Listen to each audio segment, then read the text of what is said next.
देखिए, जब हम बजट की बात करते हैं ना, तो अक्सर नंबर्स और परसेंटेज में खो जाते हैं।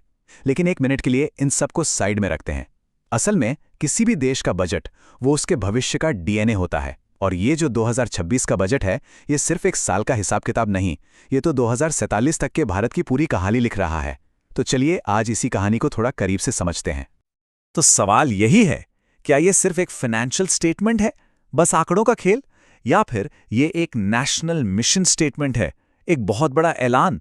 भारत का 2026 का ये बजट आखिर हमें किस रास्ते पे ले जा रहा है? चलिए इसी का पता लगाते हैं। आज की इस पूरी चर्चा को हमने 5 हिस्सों में बांटा है। सबसे पहले हम देश की इकोनॉमी की बड़ी तस्वीर देखेंगे, फिर बात करेंगे एक बिल्कुल नए टैक्स कानून की। उसके बाद जानेंगे कि इसका हम सब पर, मतलब इंडिविजुअल फाइनेंस पर क्या असर होगा। फिर इंडस्ट्रीज के लिए क्या कुछ है उस पर नजर डालेंगे, और आखिर में देखेंगे कि ये सब मिलकर विकसित भारत का सपना कैसे पूरा करेंगे। तो चलिए शुरू करते हैं। देखिए, किसी भी बजट को समझने से पहले ना देश की आर्थिक सेहत को समझना बहुत जरूरी है। मतलब माहौल क्या है। तो सबसे पहले भारत की अर्थव्यवस्था की बड़ी तस्वीर पर एक नजर डालते हैं, क्योंकि सारी कहानी की नींव तो यहीं से रखी जाती है। 7.4%, 7.4%। अब सवाल यह है कि यह नंबर है क्या? यह है भारत की अनुमानित रियल जीडीपी ग्रोथ, वो रफ्तार जिससे हमारी अर्थव्यवस्था के बढ़ने की उम्मीद है। सोचिए, दुनिया भर में इतनी मुश्किलें चल रही हैं और उसके बावजूद ये आंकड़ा दिखाता है कि भारत का इकोनॉमिक इंजन पूरी ताकत से दौड़ रहा है। अगला नंबर है 4.3%। ये है सरकार का टारगेट फिस्कल डेफिसिट, मतलब सरकार की कमाई और खर्च के बीच का अंतर। आसान भाषा में कहें तो सरकार एक तरफ तो विकास पर खूब खर्च कर रही है, लेकिन साथ ही इस बात का भी ध्यान रख रही है कि चादर से ज्यादा पैर न फैले। ये एक बहुत ही डिसिप्लिन्ड, एक मजबूत इकोनॉमी की निशानी होती है।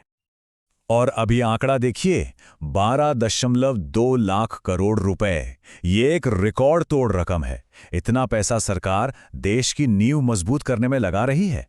मतलब नई नई सड़कें, modern ports, high speed railway. ये सिर्फ कंक्रीट के स्ट्रक्चर नहीं है, ये भारत के भविष्य की ग्रोथ का हाईवे है। अब इस टेबल को जरा ध्यान से देखिए। ये पूरी मैक्रो इकोनॉमी की कहानी एक जगह बता देती है। नॉमिनल जीडीपी ग्रोथ 8% से बढ़कर 10% होने का अनुमान है, मतलब इकोनॉमी का साइज तेजी से बढ़ रहा है। दूसरी तरफ फिस्कल डेफिसिट और कर्ज का अनुपात दोनों कम हो रहे हैं, मतलब फाइनेंशियल हेल्थ सुधर रही है। और सबसे जरूरी बात, कैपिटल एक्सपेंडिचर यानी भविष्य के लिए जो इन्वेस्टमेंट है, वो 11 लाख करोड़ से बढ़कर 12.2 लाख करोड़ हो रहा है। ग्रोथ भी और अनुशासन भी, ये एक बहुत ही अच्छा संतुलन है। अच्छा, अब आते हैं इस बजट के शायद सबसे बड़े हाइलाइट पर। एक ऐसा बदलाव जो भारत के पूरे टैक्स सिस्टम को, सोचिए, 65 साल बाद जड़ से बदलने जा रहा है। वाकई में ये एक ऐतिहासिक कदम है। तो सवाल यह है कि इतना बड़ा बदलाव क्यों? इसका मकसद एक शब्द में है, सिंप्लीफिकेशन, यानी सरलीकरण। जो पुराना इनकम टैक्स एक्ट था ना, 1961 वाला, उसमें 700 से ज्यादा सेक्शन थे। मतलब एक ऐसा कानूनी जाल कि कोई भी उलझ जाए। अब उसे घटाकर 536 कर दिया गया है। और जो सबसे बड़ा कंफ्यूजन था, ये प्रीवियस ईयर और असेसमेंट ईयर वाला, उस चक्कर को तो पूरी तरह ही खत्म कर दिया गया है। अब से बस एक ही चीज याद रखनी है, टैक्स ईयर। सिंपल, 1 अप्रैल से 31 मार्च। जिस साल कमाई हुई उसी साल उसका असेसमेंट होगा। बस, कोई कंफ्यूजन नहीं। ये सुनने में छोटा बदलाव लगता है, पर ये ना सिर्फ टैक्स फाइलिंग को बेहद आसान बना देगा, बल्कि भारत को ग्लोबल स्टैंडर्ड्स के बराबर लाकर खड़ा कर देगा। चलिए, तो ये तो हो गई बड़ी बड़ी बातें, बड़े बदलाव। अब आते हैं उस सवाल पर जो शायद सबके मन में घूम रहा है कि भाई इन सब का हमारी जेब पर क्या असर पड़ेगा। तो सबसे पहली खबर उन लोगों के लिए है जो शेयर बाजार में ट्रेडिंग करते हैं। डेरिवेटिव कॉन्ट्रैक्ट्स पर जो सिक्योरिटीज ट्रांजैक्शन टैक्स यानी एसटीटी लगता है, उसे बढ़ा दिया गया है। जैसा कि आप देख सकते हैं, फ्यूचर्स और ऑप्शंस दोनों पर रेट्स बढ़ाए गए हैं। सरकार का मकसद शायद बाजार में बहुत ज्यादा स्पेक्युलेटिव ट्रेडिंग को कंट्रोल करना है, लेकिन हाँ, इस कदम से ट्रेडर्स की कॉस्ट जरूर बढ़ेगी और इसको लेकर बाजार में थोड़ी हलचल भी हुई है। एक और बड़ा बदलाव है शेयर बायबैक को लेकर। मतलब जब कोई कंपनी अपने ही शेयर्स बाजार से वापस खरीदती है। पहले इस पर टैक्स का तरीका अलग था, अब इसे कैपिटल गेन्स की तरह ट्रीट किया जाएगा। इसका सीधा असर शेयर होल्डर्स की टैक्स लायबिलिटी पर पड़ेगा। और इससे भी ज्यादा जरूरी बात, अब प्रमोटर्स पर एक अलग 22 से 30% का एडिशनल बायबैक टैक्स लगाया गया है। ऐसा शायद इसलिए किया गया है ताकि इस रूट का कोई गलत इस्तेमाल ना हो। तो इंडिविजुअल फाइनेंस पर असर की बात तो हो गई, लेकिन पैसा आता कहाँ से है? नए मौके, नई नौकरियां, ये सब तो इंडस्ट्री से ही आते हैं। तो अब देखते हैं कि ये बजट देश के इंडस्ट्रियल और मैन्युफैक्चरिंग सेक्टर को आगे बढ़ाने के लिए क्या कर रहा है।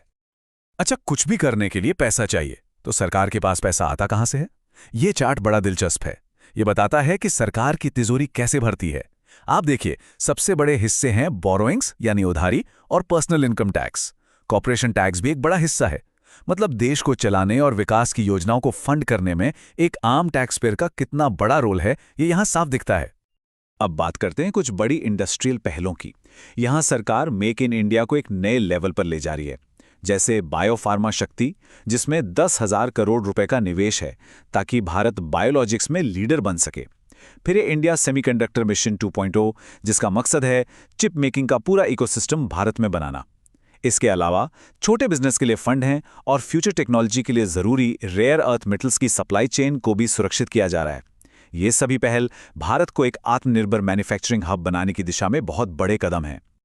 चलिए, अब हम अपनी चर्चा के आखिरी और शायद सबसे ज़रूरी हिस्से पे आते हैं। इकॉनमी, टैक्स, इंडस्ट्री, ये सब अपनी जगह हैं, पर ये सब मिलकर देश की बड़ी स्ट्रैटेजिक प्राथमिकताओं को कैसे पूरा करते हैं? चलिए, अब इसे समझते हैं। यहाँ एक बहुत बड़ा एक ऐतिहासिक बदलाव हुआ है।